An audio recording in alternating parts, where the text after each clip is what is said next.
And please keep it going for our next storyteller, Greg Quiroga.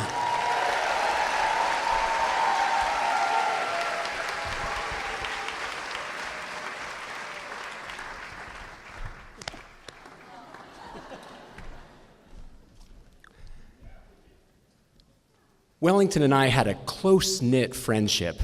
We'd known each other since 6th grade, played football together in high school, and stayed in close contact all through college. And in many ways, I envied his partying lifestyle at college because it was such a juxtaposition with mine. I paid my own way through UC Berkeley working 3 jobs. Every summer until 1991, I spent living at home working construction. 91 was to be my last summer of college, and I wanted it to be epic. I wanted it to be a summer of irresponsibility. And so when Wellington called me and said, "We should get jobs dealing blackjack in South Lake Tahoe this summer," I was all in. We landed jobs at the Horizon, or as we came to lovingly know it, the Ho.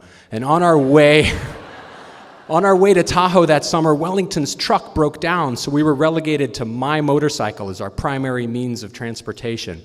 We attended a 2-week dealing school taught by Doris and Barbara, chain-smoking lifer pit bosses who ran their dealing school like a nicotine-fueled Top Gun.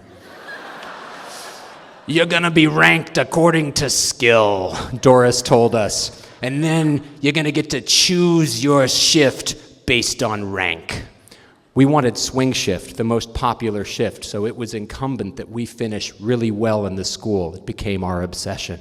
And with 1 day left in the school, me and Wellington were ranked 2nd and 3rd, respectively. All we had to do was show up the next day, and we were in. So we went out to celebrate in the time-honored tradition of 22-year-olds, heavy drinking with a dose of gambling. And late that night, Wellington refuses to come home. In fact, he yells at me when I try to get him to leave the gaming table, so I take a cab home alone. And the next morning when I wake up, he is passed out on his bed wearing the clothes he'd been wearing the night before. I get showered, shaved, dressed, ready to go, and he is still not moving. And it never crosses my mind to leave him behind. He was my friend. I was his ride. We had to be there to finish dealing school together. We had to get swing shift together. Our summer of irresponsibility had suddenly become my responsibility, and I was going to save it. So I drag him out of the bed, and I force him to get ready, and I head him towards my motorcycle, and I climb on the bike, and I get the bike started. He puts his helmet on. He climbs on behind me. He locks his hands into my sissy bar, and then, unbeknownst to me, passes out cold.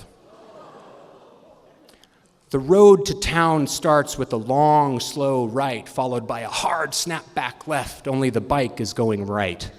The 185-pound dead weight behind me went right on that first turn, and he's taking us off the road. Time slows. I fight with everything I have and lose, and we wind up sliding sideways into a road sign that takes the bike from 30 to 0 in a heartbeat. Wellington gets pitched in this arcing 1.5, and mid-rotation, his unfastened helmet comes free, and he hits the ground head first with a sickening crunch. I get thrown in a twisting side flip that lands me flat on my back, the subsequent bruise stretching from hip to hip across my spine. We both go to the ER, he unconscious, me walking with a limp. And an hour later, my x-rays have checked out fine, but Wellington is still unconscious, and now there's a grapefruit-sized bruise on his forehead. And I'm sitting in the hospital bed, alone, wearing one of those backless gowns, feeling incredibly exposed when the Nevada sheriff comes walking in, takes up station in my room. And I ask him why he's there, and he says, "I might have to arrest you, son." And I laugh, thinking, until I realize it's not a joke. See, Nevada has very strict laws regarding passengers and motorcycles.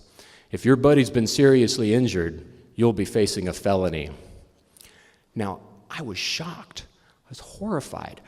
This is ridiculous. I was the responsible one in this relationship.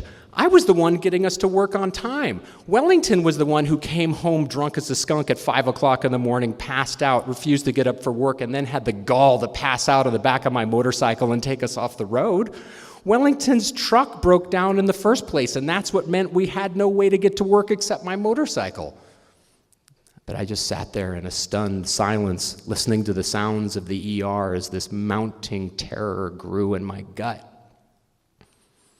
What seemed like an eternity later, Wellington's slurred voice cuts through all other noise in the ER. Ow! What the hell are you doing, honey? Oh, hey, you're cute. Got a boyfriend? The nurse who'd been cleaning his wound, the pain had brought him back to the surface, and the sheriff confirmed his relative health and then left me to my own devices, and I was thrilled. Wellington was not only alive, but he was obviously every bit his normal self. Our summer of irresponsibility remained intact, only it wasn't. The responsibility for that summer would echo between the two of us for years to come. I spent decades blaming Wellington for wrecking my motorcycle. I've told this story to friends hundreds of times over the years, and every other time I've told this story, I have focused on the glorious minutiae of the near-death experience. But the older I've gotten, the more I've realized how far I pushed it, how lucky I've been, against my own best interest to make it this far. And Wellington and I, we're still tight. We still have a close friendship. It would have to be to survive me almost killing him.